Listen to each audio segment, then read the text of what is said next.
Se você sente aquela dor irradiando pela perna e acha que é ciática, pode estar certo ou não. Hoje eu vou te mostrar tudo aquilo que você precisa saber sobre nervo ciático inflamado, as causas, os sintomas e principalmente quais os tratamentos que realmente funcionam baseado em ciência. E lembre-se de se inscrever no canal, ativar as notificações para o YouTube te avisar sempre que eu postar um vídeo novo. Deixa curtindo o vídeo e compartilhe com outras pessoas. Seja bem-vindo a mais um vídeo e esse vídeo tem o objetivo de te informar, de te educar sobre nervo ciático e inflamação. Para que você não fique perdido sem saber o que tem e principalmente gastando tempo e dinheiro com coisas que não vão te levar a lugar nenhum. E que pior, você ainda continuará com dor. Mas para começo de conversa, você precisa de entender o que é o nervo ciático e o que é inflamação. Fica comigo aqui até o final que eu tenho certeza que você sairá desse vídeo melhor informado e com consciência sobre o que fazer para resolver de verdade a dor que você sente hoje. O nervo ciático é o maior nervo do nosso corpo, é o nervo mais calibroso. E ele sai ali da região das últimas vértebras lombares, L4, L5, e também sai da região sacral, que é a região de S1, S2 até S3. Ali ele sai pela parte posterior da pelve, passando por baixo do músculo piriforme. Algumas pessoas, em torno de 10%, ele pode passar entre o músculo do piriforme, que é onde pode acontecer a chamada síndrome de piriforme, que isso é tema de outro vídeo, mas que é bom você entender um pouco. E depois ele continua descendo pela parte posterior da nossa coxa, chegando ali na altura do joelho, na parte de trás ele vai se ramificar em dois nervos, que é o fibular comum e o nervo tibial. E aí ele vai descendo até a região do pé. Então uma alteração de sensibilidade, de força ou até mesmo de dor que acontece na sua perna pode ter alguma relação com o nervo ciático, porque as suas ramificações que estão lá na panturrilha, no pé, são derivadas da origem dele no final da região lombar e início da região sacral. Já o processo inflamatório é uma resposta de defesa do nosso organismo. Então, quando acontece do nosso corpo sofrer alguma lesão, automaticamente ele pode ativar esse sistema com o objetivo de reparar o tecido que foi lesionado. Logo, o processo inflamatório é algo que o nosso corpo faz para tentar ajudar em alguma coisa. Não é uma sacanagem que ele faz para deixar você com dor. Ele tem um objetivo muito claro com aquele processo inflamatório. E é interessante que você entenda também que esse processo inflamatório, na maioria das vezes, ele é um processo agudo, onde ele vai ter início, meio e fim. Normalmente, o período para que ele termine é em torno de 3 semanas, mais ou menos aí uns 21 dias. Isso é um processo natural que vai acontecer. Então você teve lá uma entorse, você caiu, você cortou, você bateu, iniciou um processo inflamatório, onde ele vai ter 5 características, que é o calor, o rubor, o tumor, a dor e a diminuição da função daquele local, daquela articulação. Então, tendo essas 5 características, a gente vai estar diante de um processo inflamatório. Traduzindo isso para você entender um pouco melhor, significa que você vai perceber que a área vai ficar mais quente, que é o calor, ela vai ficar mais avermelhada, ela vai ficar mais inchada, ela vai doer e aquela região ali ela vai ter uma função diminuída. Então, por exemplo, se eu tenho um processo inflamatório no meu punho, ele faz esse movimento aqui completo, certo? E se ele tiver com processo inflamatório, esse movimento não vai ser completo, porque à medida que eu tento forçar para fazer, vai doer. E como essa função está diminuída por conta do processo inflamatório, eu não vou conseguir fazer o movimento completo. Então isso é algo automático desse sistema. Porém, existem processos inflamatórios crônicos também, que podem durar meses, anos e ficar se repetindo. Mais comum em acontecer em algumas doenças, por exemplo, como a diabetes, a psoríase, a artrite reumatoide, doenças autoimunes. Não é o mais comum da gente ver por aí, mas pode acontecer. E uma confusão muito comum de acontecer é que os pacientes tendem a achar que qualquer dor no nervo ciático, qualquer dor irradiada para a perna é nervo ciático, quando na verdade nem sempre é. E também acham que qualquer dor desse tipo existe um processo inflamatório. A pessoa tende a falar assim, eu estou com ciático inflamado. Eu ouço isso de vários pacientes que eu atendo quando chegam para mim numa primeira consulta. Eles falam, eu tenho inflamação no ciático. Mas na maioria dos casos, o problema não é no ciático, é uma dor que está vindo referida da região lombar por outros motivos e também, na maioria dos casos, não tem um processo inflamatório acontecendo. Existem alguns que sim, mas não é a maioria. Há situações onde vai acontecer uma compressão do nervo, uma dificuldade de mobilidade do nervo ou até mesmo uma irritação no nervo que pode gerar uma dor irradiada para a perna, mas não quer dizer que haja um processo inflamatório verdadeiro no seu ciático. Normalmente essas coisas é muito mais fácil de resolver. E o que pode causar esses processos inflamatórios no ciático? Alguns exemplos é a hérnia de disco lombar, que pode gerar uma compressão e pode gerar sim um processo inflamatório. A estenose de canal, que é quando há um fechamento, um estreitamento do canal foraminal na sua coluna. A chamada síndrome do piriforme, que é quando existe uma contração aumentada do músculo piriforme e o ciático estiver passando por dentro dele, e isso vai gerar uma compressão do nervo. Quadros de espondilolistese, que é um escorregamento da vértebra sobre a outra, seja esse escorregamento para frente, que a gente chama de anterolistese, ou para trás, que a gente chama de retrolistese, também pode afetar o nervo ciático, ou simplesmente uma questão de rigidez articular na região da lombar, na região sacral, na região do quadril, pode também afetar.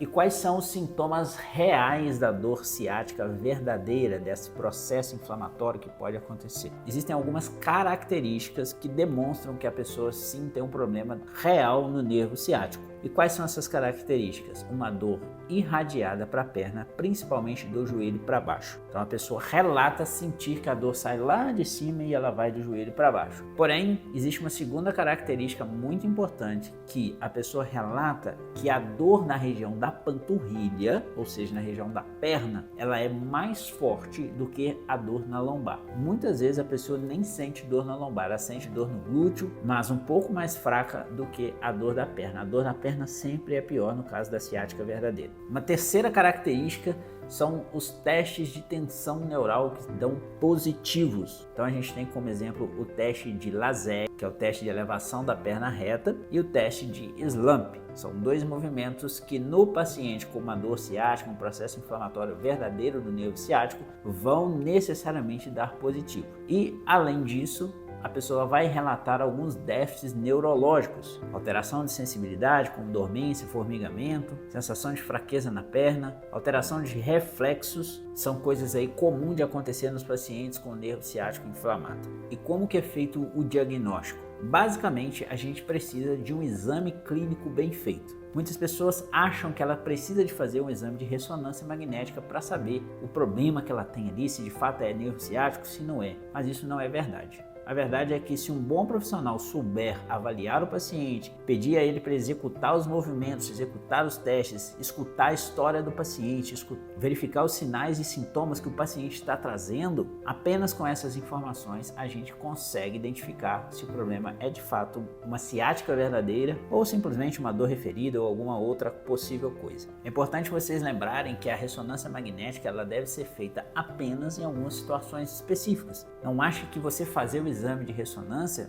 vai identificar o que você tem e isso estará resolvendo toda a situação. Por que não? Temos pesquisas que mostram que fazer ressonância sem a real necessidade aumenta o tempo de tratamento da pessoa e aumenta os custos para a pessoa. Então você deve fazer apenas quando existe alguma situação de bandeira vermelha, que a gente chama, você teve um trauma, uma queda, um acidente, está tendo alguma alteração de sensibilidade na região genital, tendo incontinência urinária, incontinência fecal, perda de força progressiva na sua perna, febre junto com a dor, perda de peso sem motivo aparente. Se tem essas coisas, aí é importante fazer uma ressonância. Você tem feito um tratamento adequado, já passaram-se algumas semanas, você não fez a ressonância, ou se já fez tem muito tempo, mais de 2, 3 anos, e você não tem melhorado nada com esse tratamento. Então pode ser importante também nessa situação fazer o exame de ressonância. Tirando isso, não tem a necessidade de fazer o exame.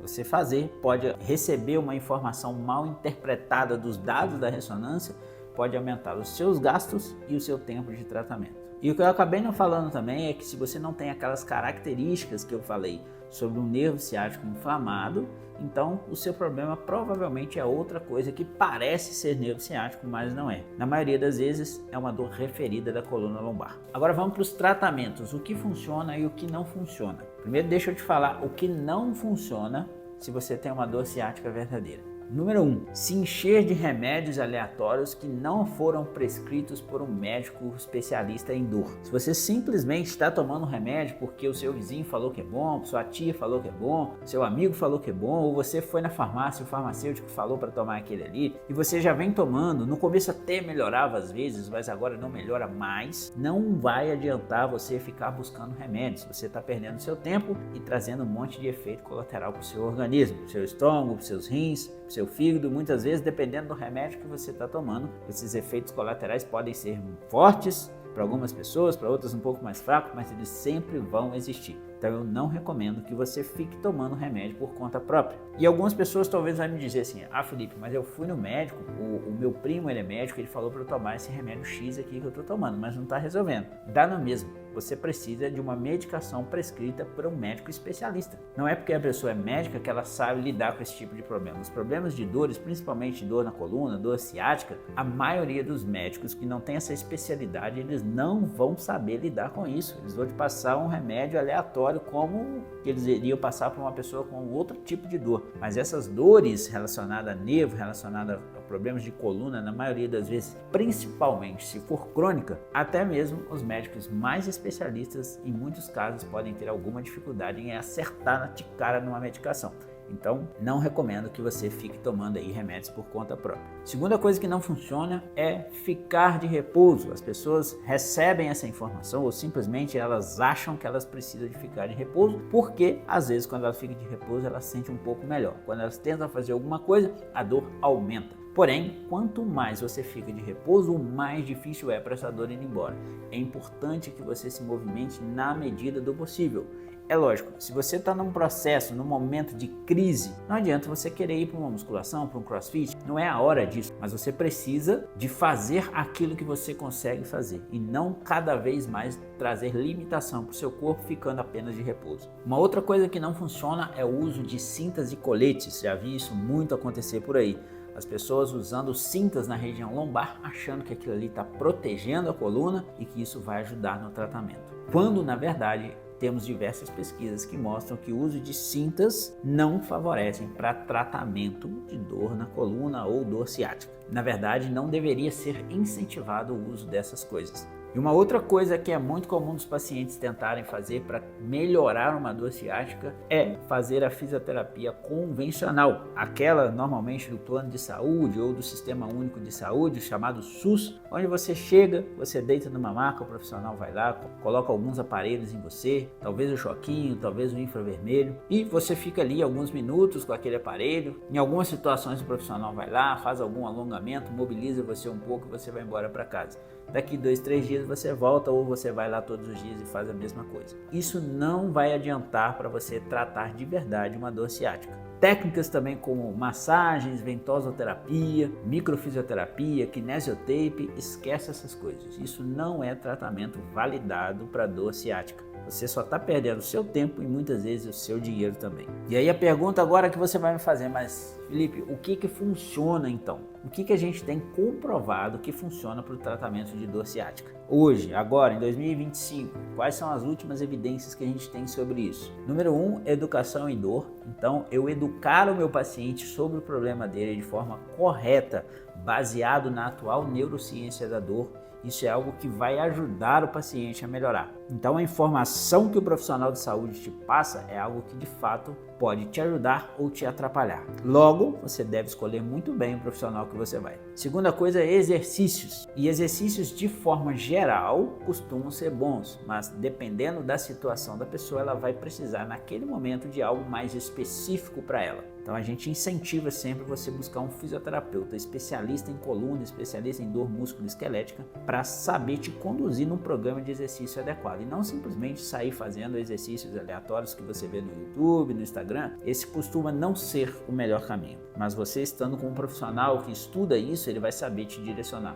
O que você precisa essa semana, o que você precisa na próxima e assim por diante. Técnicas de terapia manual como a mobilização articular, a mobilização neural, a manipulação são favoráveis para ajudar o paciente com dor ciática. Normalmente, se elas estiverem acontecendo junto com o programa de exercícios, o resultado tende a ser muito melhor. E, lógico, também medicação adequada. Como eu falei anteriormente, se você vai no médico especialista em dor, um anestesiologista ou um clínico da dor, e esse profissional te avaliou, entendeu a sua situação, o tipo de dor que você tem e te passou uma medicação, isso também pode ser favorável no seu tratamento. Além disso, temos a acupuntura, que existem algumas evidências mostrando que ela pode ajudar, desde que esteja junto com outros tipos de tratamento, não apenas fazer a acupuntura. E se você sofre com dor ciática já há muito tempo, se você já tentou diversos tratamentos e não obteve a melhora que você gostaria, se você já não sabe mais o que fazer, eu tenho a solução para você. Quero te convidar para a gente fazer uma consulta online. Hoje, 80% dos meus atendimentos são através da teleconsulta de forma online, onde eu vou conversar com você através de uma videochamada, entender o seu problema, verificar os seus movimentos, fazer os testes de movimento, te educar e te ensinar os exercícios que o seu corpo está precisando. Exercícios simples, fáceis e seguros para o seu caso. Vou deixar aqui abaixo o meu site, entre em contato, você vai achar o nosso WhatsApp lá, fala com a minha secretária para agendar uma consulta que ela vai te explicar como funciona e te passar também como funcionam os planos de tratamento, que para as pessoas com dor crônica são extremamente necessários. Não ache que uma consulta vai resolver o seu problema se você já tem dor há vários meses, às vezes até anos. Para a maioria de vocês que já está com dor, já tentou vários tratamentos e não melhorou, você vai precisar de um plano de tratamento normalmente de pelo menos uns 3 meses, para que a gente consiga de verdade resolver o seu problema através de educação e exercício. Entre em contato no nosso site e vem fazer uma consulta que eu tenho certeza que eu posso te ajudar. Espero que esse vídeo tenha te ajudado de alguma forma. Vou ficando por aqui, um grande abraço e até o próximo vídeo.